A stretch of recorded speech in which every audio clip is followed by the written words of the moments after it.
Channel writer امین رانا کی طرف سے خوش آمدید. السلام علیکم. یہ inside story of A T V channel, یعنی ٹی وی چینل کی اندرونی کہانی. اس کا یہ نمبر 8 ہے.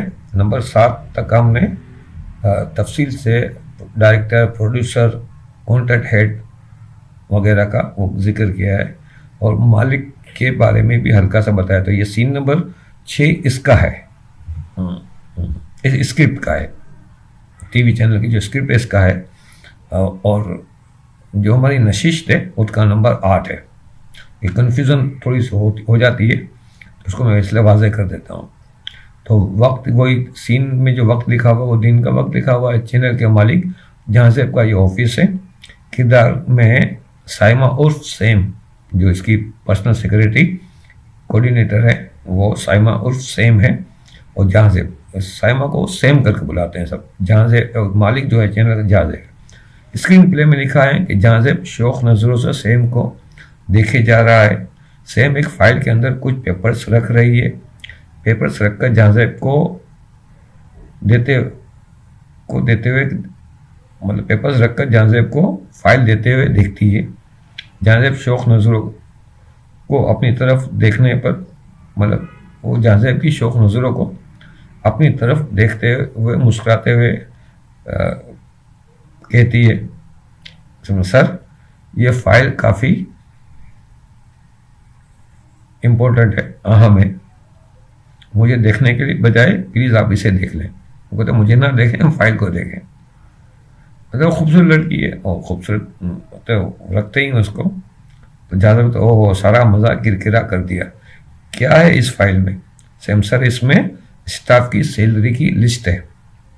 جہاں سے برہم ہو جاتا ہے، برہم ہو جاتا ہے، اور کہتا ہے برہمی کا جو لفظ استعمال ہوتا ہے وہ ایک ہوتا ہے غصہ ہوتا ہے، غصہ اس سے بڑھ کے ہوتا ہے جہاں، اور برہمی یعنی ہلکا غصہ، وہ خفگی ہے نا والا. تو برہمی سے میں نے کہا تھا نا چینل اس مہینے کی بھی تنخواہ اسٹاف کو نہیں دے سکتا. سمجھتے سر یہ تیسرا مہینہ ہے، اگر سیلری ریلیز نہیں کی گئی تو اسٹاف کام چھوڑ کر چلا جائے گا. جازب یہ تمہاری خام خیالی ہے. وہ جازب کہتا ہے تمہاری خام خیالی ہے. نوکریاں کہاں مل رہی ہیں، کہاں جائے گا یہ اسٹاف؟ تمام چینلز کا یہی حال ہے، تم فکر مت کرو، ہمارا اسٹاف کہیں جا نہیں سکتا. سیم جیسے آپ کی مرضی سر، مجھے تو خیر آپ نے سیلری دے دی ہے، بس بونس کا وعدہ کیا تھا وہ آپ نے ابھی تک پورا نہیں کیا.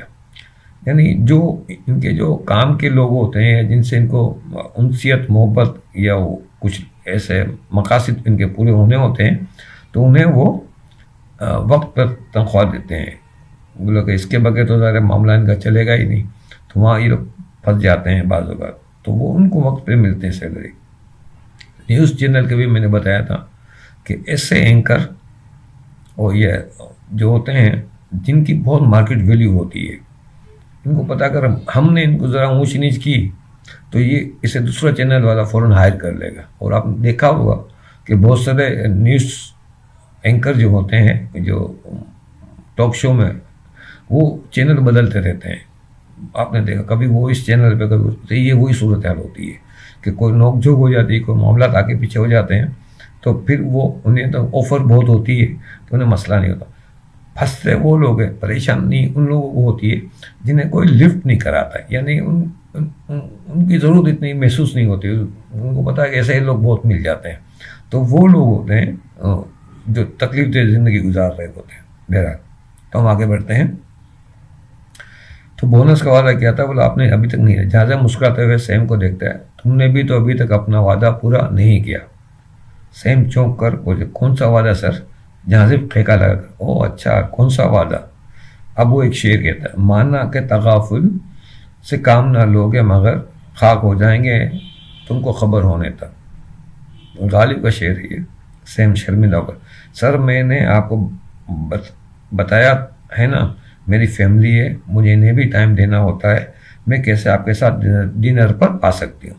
یعنی مالک بھی سیم کے پیچھے لگا ہوا اس کے ساتھ ڈنر کے لیے وقت نکالے. یہ معاملہ جہاں سے بونس اسی صورت میں ملے گا جب تم میرے ساتھ ڈنر پر آؤ گی. یہ ہے بلیک میلنگ. تو بونس اسی صورت میں ملے گا جب تم ڈنر پر آؤ گے. یہ بلیک میلنگ ہوتی ہے. اس کے تو جہاں سے بھی چہرے پہ مکاری سے بھری حوث سے بھرپور مسکراہٹ ہے، سیم کے چہرے پر تذبذب کے تاثرات ہیں. سیم جہاں سے بھی چہرے کو دیکھتی ہے تذبذب کے تاثرات مزید ابھر آتے ہیں. سین کے مطابق یہ میزوگ ہوگی اور یہ سین بھی یہاں ختم ہو گیا، کٹ ہو جائے گا.